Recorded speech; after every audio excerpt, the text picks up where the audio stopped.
Now, in your business, there are a lot of these facts. There's a lot that you're going to have to do.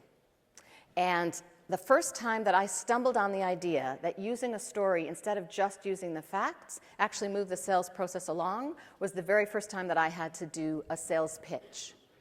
So it's 90 degrees in June. The sweat is pouring down the back of my neck. I am standing on the front porch of a total stranger's house. I've got an egg in one hand, and I'm about to knock on the door because I have been sent on something called the egg walk. I knock on the door. Old woman answers the door. She is probably the exact same age I am right now, but I was 14 years old, so what did I know? Old woman answers the door, and I say what I have been instructed to say, which is, "Hi, my name is Carol Lempert, and I'm collecting money for the Fresh Air Society.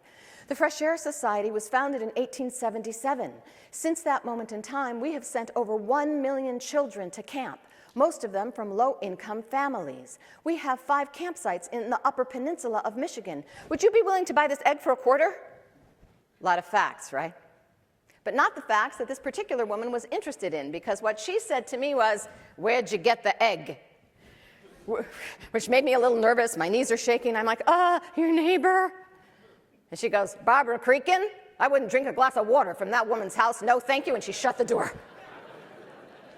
Now, I'm sure as salespeople, you have experienced flat-out rejection at some point in your life. And as salespeople, you also know you got to move on to your next prospect and be resilient. So that's what I did. I go to the next person's house, and I knock on the door, and I do my spiel again. And this time, what the woman said, because it was mostly mothers that were home, it's 1972, so it's mostly mothers that were home at this moment in life. This time, the woman says to me, "25 cents for an egg? I can go down to the A&P, which was the local grocery store where I grew up. I can go down to the A&P and get a whole dozen eggs for 50 cents. No, thank you." And she too shut the door.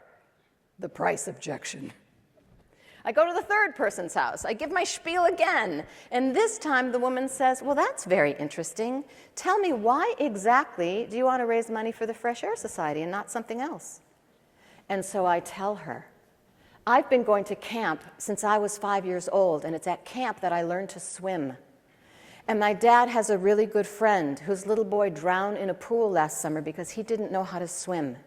And I think all kids should learn how to swim, and that's why I think all kids should go to camp."